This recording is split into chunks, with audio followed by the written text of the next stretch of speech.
Welcome back, everyone, to a new episode of the Creator's Log. My name is Carlos. Today, we're going to be talking about making the jump to YouTube video, or at least video podcasting.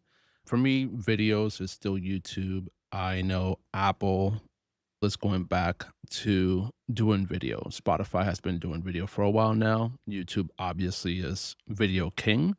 But I want to talk about the pressure that we feel, not just from other podcasters, but also from some of our hosting platforms. At least lately, they've been promoting not just on their YouTube channels, but also on their podcast about how video has become more, I would say, popular in their platforms. So today I wanted to talk about how I feel about video podcasting, given that my main podcast, or at least my other main podcast, is about films, is about physical media, it's about tangible things that it would make sense for me to have a video podcast. But before we get into that, I do have a question because today I'm trying something out different, and that is batch recording. Like I said in the last episode, I was out for 2 weeks from the country. I tried doing some episodes. Sadly, I was with friends, so I didn't have a lot of time by myself. And I guess that really took some time from creating. It was my friend's first time in Rome, even though I wasn't out with them all day, but I had to keep an eye out on them and kind of guide them by phone while I was in the apartment editing and recording and doing all kinds of stuff.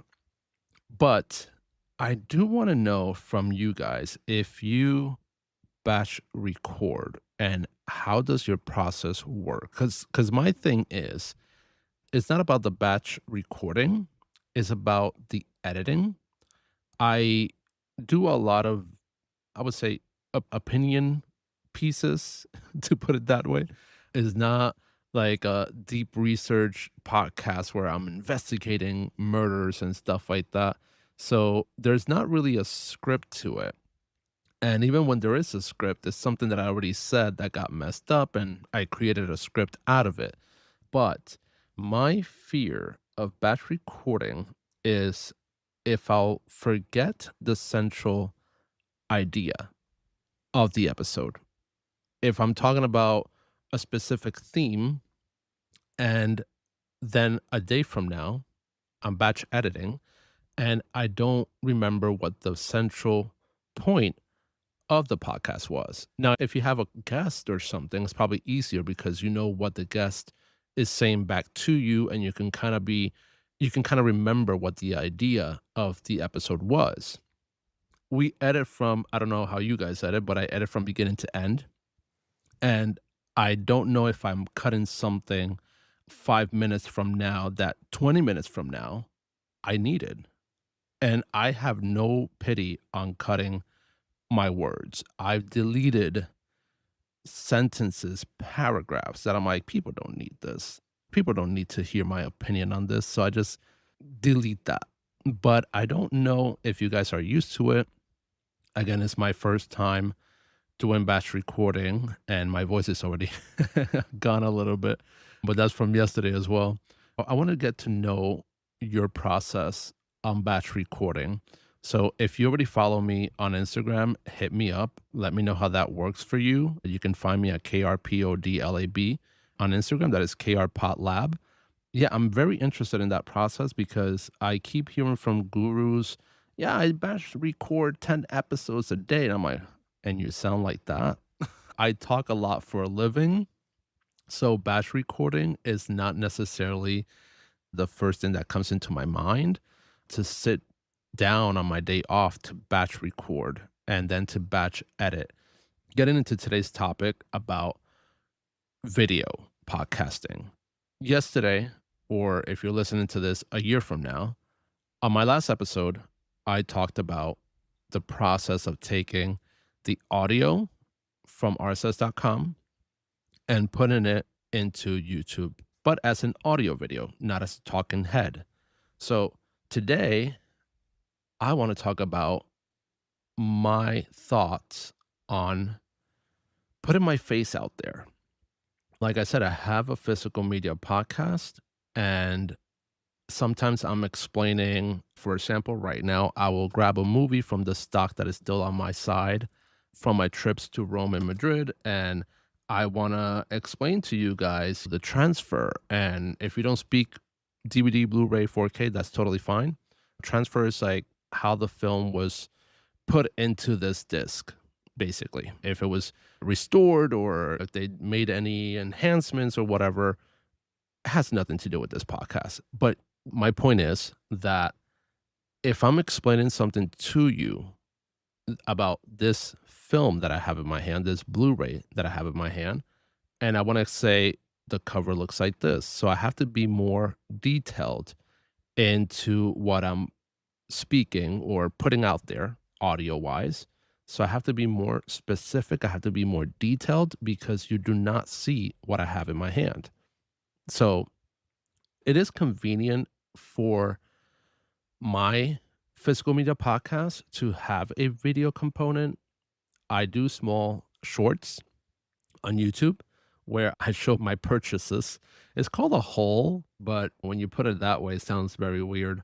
I'm not showing my haul on YouTube, but it's a physical media haul. I bought a bunch of movies and I want to show them off, and I go to edits that belongs to Instagram and I do my little videos. I put a little music and I show people my recent purchases. And that's what I usually do on YouTube, the little short videos. Some of them get a lot of views, some of them kind of stall for a little bit and then boom, they just blow up. I don't necessarily feel comfortable putting my whole face persona out there. It's the pressure that comes also from that community of physical media collectors of having to do video. I've been asked a few times, are you going to jump into video podcasting? I told them no. And if I do, it won't be on Apple because at least RSS.com doesn't host yet video components. Captivate does. And the pricing right now is not necessarily, it doesn't make sense for me. If I had a bigger audience, I would probably consider that. Right now, my set is I'm at a desk and I'm talking to a wall that has soundproofing boards. So that's what I'm talking to. I might put a picture of Robin Williams there sometime just so I can feel like I'm talking to somebody. But that's what I'm talking to. My background is just political science books, and I don't have a setting that would say, hey, I'm a video podcaster. I feel like that's part of the pressure. And you see everybody today with cameras. Everywhere you look, a podcaster has a camera, and there's still a division of what the definition for podcast is. If it's a video or if it's just audio, even though now some people are saying, oh, if it's just talking heads talking about a specific topic, then it's a podcast, which I would say, sure, if you're walking around doing a travel vlog, that to me is a travel vlog, is not a podcast. If you have something that is highly edited and it's just you taking reels of Japan and with background music and all that kind of stuff and this amazing cinematic recording of Japan, and then you just put a few words, audio, voiceovers, and you're like, and this is what I have for breakfast. For me, that's a vlog. It's a travel vlog. And I love travel vlogs because I love traveling. But if you sit down and you tell me about your experiences of Japan and how for me to explore Japan, then I would probably consider that more of a podcast. There's a big difference between me seeing cinematic shots of you through Japan and you talking to me about Japan. The pressure for me is mostly because I come from a physical media community, and a lot of the people that I follow, even though they're not podcasters, they do have video components to their Instagrams. and they're all over YouTube. Most of them, I don't want to be shady, but most of them is because they're influencers at this point. I don't even know if they're podcasters. I just see them as influencers. I just see them as somebody who turns on their camera and starts talking about a movie that they're trying to sell to me because they got it for free. And that is a fact. And I'm not shaming anybody on getting free stuff. I don't care. But that's not for me, that's not a podcaster. For me, that's just an influencer who got a movie for free from Universal Studios and now they're trying to sell it to me. Some of the stuff that holds me back a little bit from starting video is the editing. I already have a hard time editing audio, and it's not the same type of edit you do for a video. Some people, if it's a sit down podcast like Buzzsprout and you just got three talking heads and you try to edit that, it's kind of similar already to what you're putting out as an audio format. So I don't know how hard or easier it is for them to edit that. But for me, I already know I already have difficulty with some of the recording softwares, and I don't want to put myself into more stress for video editing. The lighting, obviously, I only have a small Ulanzi. I don't know what this is called. It's a small light. I usually just use it for photos and small videos of my purchases that I do for my YouTube shorts. That's the only thing I use that lighting for. I tried using the lighting for the conversation I had with one of my guests in my podcast because we were talking on camera on Riverside, and he had great lighting, but he has a very set up computer and all of that. The light on his face and everything else was pretty good. For me, I tried using this little light, which is supposed to be for that as well, and it made me look like a mummy. I am a tan person. I have a natural tan, not to show off, but it just ate me up. It made me look like a cadaver. And I turned it off because it didn't work. I don't know how to build a light design. I know about lighting design. I watch a lot of films and theater, but I don't know how to do it. And I know that's also an investment. Lighting design is an investment. Thumbnails are probably the easiest part of all this. When it comes to the editing and the lighting and then the camera setup and all of that, I think thumbnails are probably the easiest part. I talked to you guys about thumbnails already, how to do it on ChatGPT. I discovered that if you go to your YouTube studio, there's a section where you have your videos, and there's a tab that I believe is called inspiration. And you can just tell them, hey, I want to talk about this. And it gives you all these ideas. And you can just go ahead, click on them, and develop them. But also, when you're uploading a thumbnail, if you have a video podcast or video itself, you can have it create a thumbnail for you. I don't know how good it is because it was an audio only video. So I don't know how good it is, but it does generate one with AI for you. If you have ChatGPT, you can just in the same process of where you're taking your transcript and turning it into a thumbnail for Apple and Spotify and turning it into a blog and turning it into whatever you're turning it into, tweets, Instagram posts, whatever. You can also go ahead and tell it like, hey, take this picture, upload a picture of yourself, take this picture and incorporate it into this theme and create a thumbnail for YouTube. Because if you say create a thumbnail, chances are it's going to create a thumbnail that doesn't fit the YouTube requirements. So you got to be very specific. Same way that when you're creating a thumbnail for Apple Podcasts, I just say Apple Podcasts because you upload it to your RSS.com or your Captivate, and it's the same size for all of them. So you tell it to, hey, create a thumbnail for Apple Podcasts, and then just create another one separately for YouTube. Obviously, the YouTube one has to be more attention grabbing. So be very specific. Say, don't put too much shit on my thumbnail for Apple because then your title is going to be covered up with nonsense. At least for YouTube, they put, again, the world is ending and they're talking about an iPhone. So on YouTube, you got to be extremely dramatic, but also be cohesive, be I would say elegant. I like an elegant thumbnail on YouTube. The world is ending. And you can still talk about iPhones. I think that's the easiest part of the whole process, and it's the thumbnail. The camera setup, don't even get me started on that. I love taking pictures. I don't like people taking pictures of me. I look like I got hit by a bus. Somehow I take pictures of myself and I look like handsome Squidward, but then somebody takes a picture of me and I look like regular Squidward. I'm not a big fan of that. And also, I don't know how to talk to a camera. I'm not looking to learn anytime soon. I'm barely learning how to talk to a mic, and I don't know how to talk to a camera. That alone is intimidating.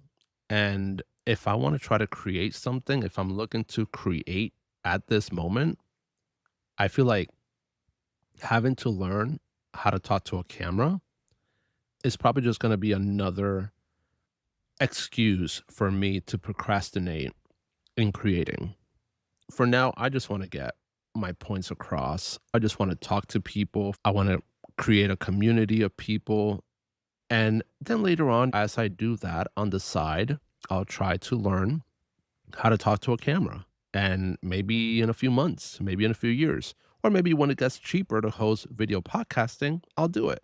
Because, like I said, if I'm going to video podcasting, I'm not going to jump into Captivate and pay God knows how much to upload a video podcast. God, no, I'll stay on YouTube. I'm not saying that you shouldn't. This podcast is not about me selling you things. It's not about me telling you what you should do, what you should not do. But this is my personal opinion. If YouTube is king when it comes to video and I'm starting out, I don't want to pay 12. I don't remember how much it was. I believe it was 12 or $20 for 1,000 downloads. But if you're getting 1,000 downloads for your video, then that's great. If you're starting out, you probably won't get 1,000 downloads, but also what counts as a download? They don't even know that. So for you to start spending money while they figure out what a download is, that's not my cup of tea. And on top of that, it's not my cup of tea. I'm not going to be spending money on something that they don't even know how it works yet. So if you're going to do video podcasting and you're doing it on YouTube, you're smart. But if you have a whole network behind you and you're doing video podcasting on Apple, then you got budget. You got budget because some of these hosts, they charge. Spotify is great because it allows you to do video already. So if you're over there, that's also great. If you're already hosting your audio with Spotify and you're thinking about doing the jump to video, try it because you're already there. If you're hosting your podcast on Substack and then you're doing your YouTube videos, then just keep doing that because again, it is free. I don't know how if Spotify charges anything, to be honest. I don't believe it does. But if you're there, do let me know. I'm interested on that because my idea also was that if I start doing any video component, would be to keep my regular host and maybe do video with Spotify or just stay on YouTube. I have 20 subscribers there. They'll enjoy it. The camera setup, like I said, and I know I'm going on tangents here, the camera setup for me is a little confusing. I did watch a YouTube video about multiple angles, multiple takes. I'm like, I barely know how to do one. Why do I have to learn how to do different takes and different angles if I'm just talking to you about how I'm creating a podcast in real time? If you're going out there and looking for how to start a video podcast, it's going to be so overwhelming. You're going to run the other way. And I know because I've looked for them. And so far, fun fact, I started watching a video about video editing. Oh, video editing made simple. I'm telling you, 5 seconds in, I was lost. And I'm very good at following instructions. I'm very visual. I am very good at following instructions visually. And I tell you, I kid you not, this guy, he had me so confused from the first minute he started. And I was like, yeah, you should not be teaching anything. Not to compare him to the guy who was teaching how to start a podcast, and I commented on his video, if your goal is for people to not have a podcast, you did it. And he just replied. I don't remember his reply, but it was kind of sarcastic. I don't think he got what I meant to say. So his comment felt kind of sarcastic to me. Well, mine was sarcastic. His video was, you have to have this, and now you have to have all this sound system, and now you have to have all that. I'm like, bro, calm down. How do I start hosting first? I'm like, you cannot title your video how to start a podcast in 2026. And your first thing is like, you need a $500 mic. Now you need this camera setup and you need this soundboard and you need, I'm like, bro, no. What I need is for you to tell me what is a good host and what is a good recording software. Actually, his video at no point, I don't believe, because I was laughing my ass off the entire time and thinking, what am I going to write? I usually don't comment on videos, but I had to. Because again, if your goal is to have people not podcast, congratulations, you did it. You really did it. And I just reported the video. I'm like, this guy is a salesman. I just reported the video because it's pathetic. It's pathetic. But again, that was a tangent. Now, the storage and the file sizes on video, obviously, that is also a problem, especially if you have a 200 gigabyte computer. It is gonna take most of your space. It is. It's gonna take most of your space. 5 days from now, you're gonna be getting a message from Apple like, "Hey, you gotta upload to 200 more GBs." That is a problem when it comes to video podcasting. You have to keep in mind that your storage is gonna be eaten up fast. I believe that one of the hosts podcast, or is it Async now? They go by storage. So if you're hosting with them, keep in mind that video is a lot of storage and it's going to eat up a lot of your storage. So you're going to have to start deleting podcast episodes a few weeks from now. The burnout for me, we're already a little stressed. Again, I hope that I'm talking to people who are starting out podcasting. If you're listening to me for entertainment or laughing at my lack of knowledge, that's great. That's great. I love entertaining people.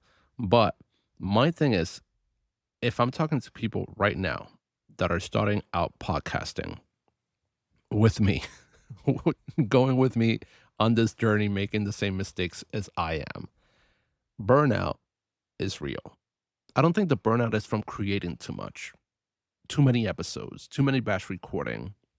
I think the burnout, at least for me, is more of a is how am I gonna advertise this? I'm a one-man show, and now I have to take this, put it here, do the transcript, do the show notes, do the thumbnails, do all this process that I talked to you guys about before. Promoting. I have not talked to you guys about promoting. And that's something that I'm good at. But even though that I'm good at promoting things, it is hard to promote a podcast because you don't want to seem spammy. We'll talk about that later. But for me, that is part of my burnout. My brain is like, how do I sell this to people?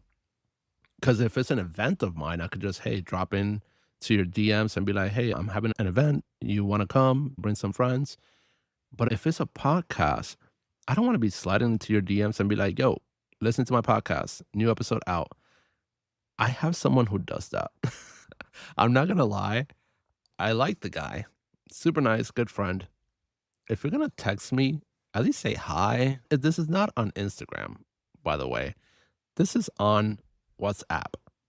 Like, at least say hi. Say, how you doing? You alive? And if you're alive, you want to listen to my podcast episode, at least care a little bit about me.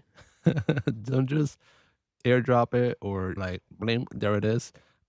I don't know. I don't find it necessarily uncomfortable, but just recently on the same dramatic trip that I had, I'm having a whole argument. And I know this is another tangent, but it's funny. It's a funny one, I promise, or at least for me. I'm having an argument, and not a political argument that I love. I love arguing, but arguments are not necessarily bad. People need to learn that. but I'm having a bad argument with a friend of mine, and the friendship is almost over. And then I get a notification on this while I'm texting. And I was like, I don't want to curse here too much, but, and I go and it's like, new episode. I'm like, come on. Like, I'm literally having a mental breakdown here and having a friendship that is about to end or ended, update, ended. But you're over here sending me your video podcast while I'm having a friendship ending. It is a little unthoughtful. I don't even know if that's a word, but it is the word that I'm using at this time. It is a little bit unthoughtful. You should have a little consideration when you're sending somebody to their personal phones a podcast. On Instagram, great. Facebook, spam me. I barely go in it. Twitter, I see it. Snapchat, I don't know if you can, but you can try. I feel like what I said about when I talked about the workflow, that helped me out a little bit with the burnout, seeing things listed there in Notion and what I had to do next. But there's a little, I would say, caveat to that.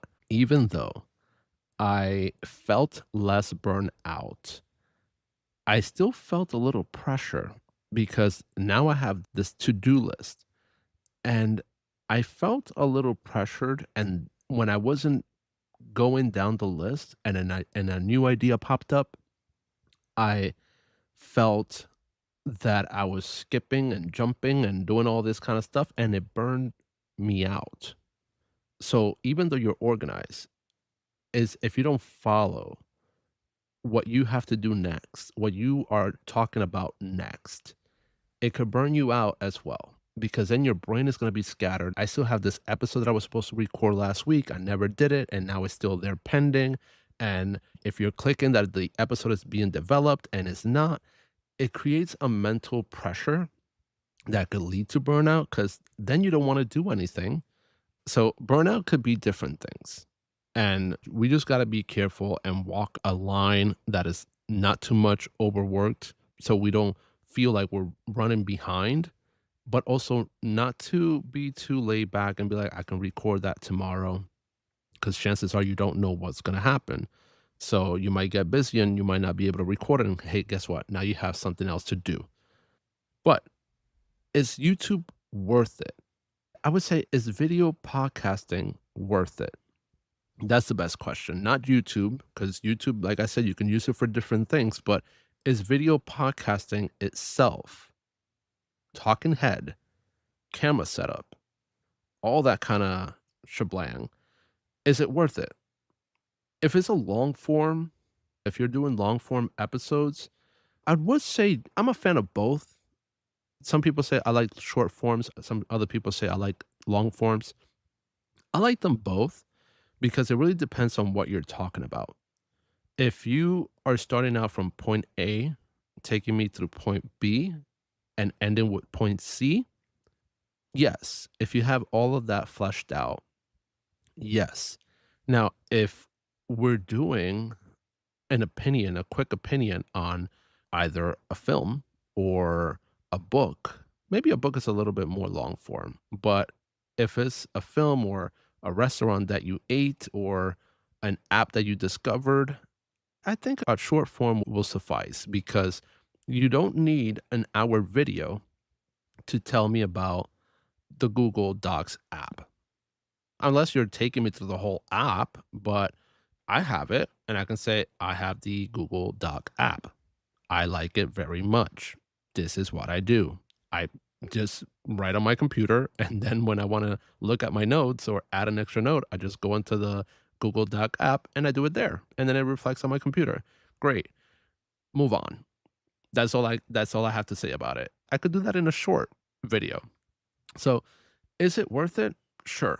I think there's a lot of people out there that have great podcasts and I r lately, I rarely sit down to watch YouTube anymore because I feel like I'm seeing the same videos over and over and over, and it's getting a little boring.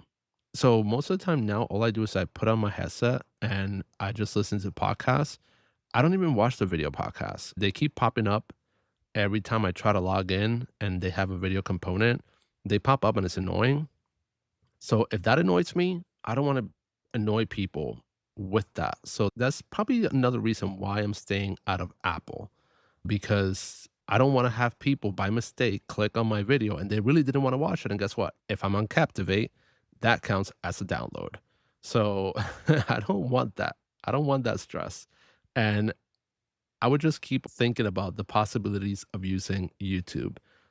The reason I say YouTube, I'm not sponsored by YouTube. I wish I was. So I'm not trying to sell you YouTube. It's because of the algorithm. In my last episode, I talked about how some of my audio videos get more views on YouTube than they do on other platforms. And that's because the algorithm. So that does help a lot. Have people discover your podcast, move on to Apple Podcasts or wherever they listen to their podcasts. So the algorithm is probably the one thing, the main reason to do video podcasting on YouTube. I don't know how Spotify works. I know they kind of push some videos, but YouTube is the only one that I can trust with that, and not even entirely. But that algorithm, it helps your podcast be discovered easier than on any other platform.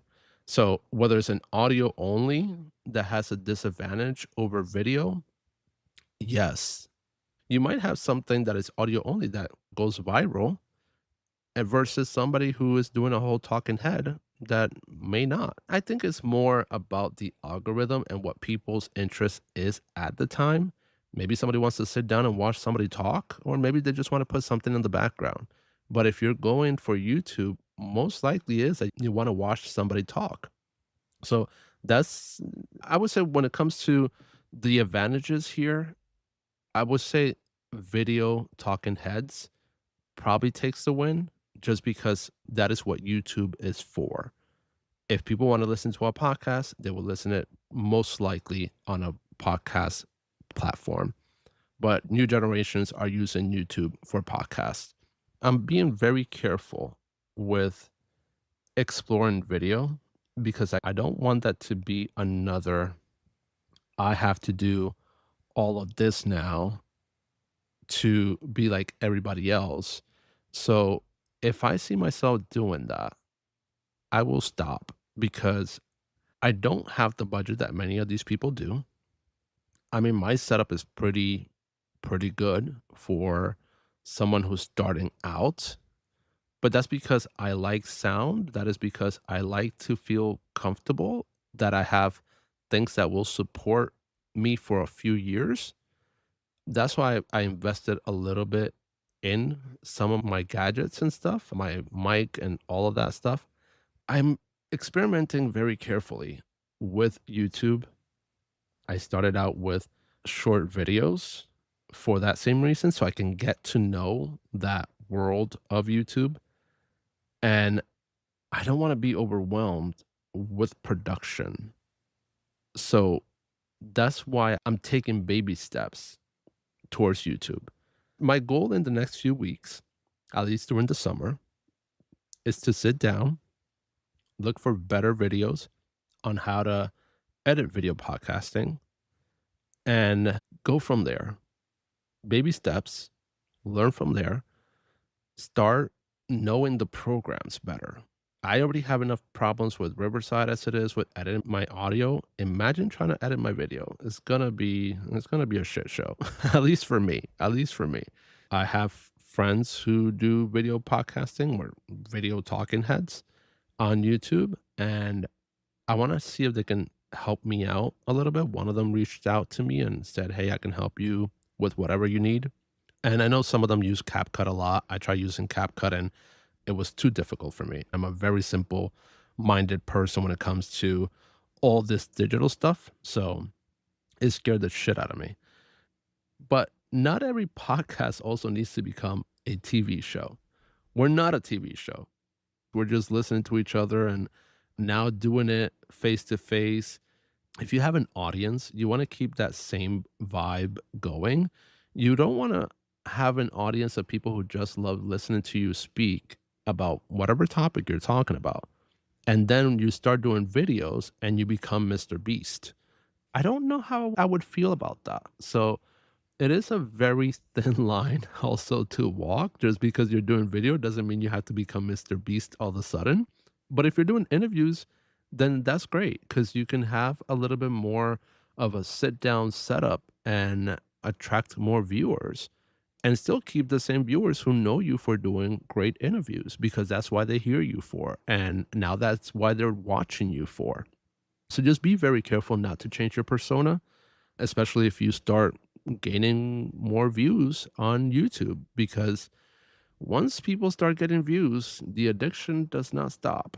And that is a fact. One example that I use is someone that I know. I wouldn't say a friend, but I would say someone that I know who's a collector. So he says he's a collector because he buys them movies, but he hoards movies. He doesn't so much collect as he hoards.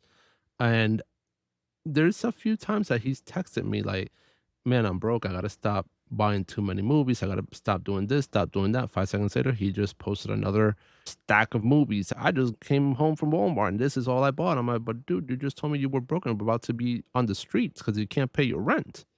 You just lost your job and you maxed out your credit cards. I don't get it." But he has 10,000 followers or more. And guess what? He wants more followers. He wants more likes.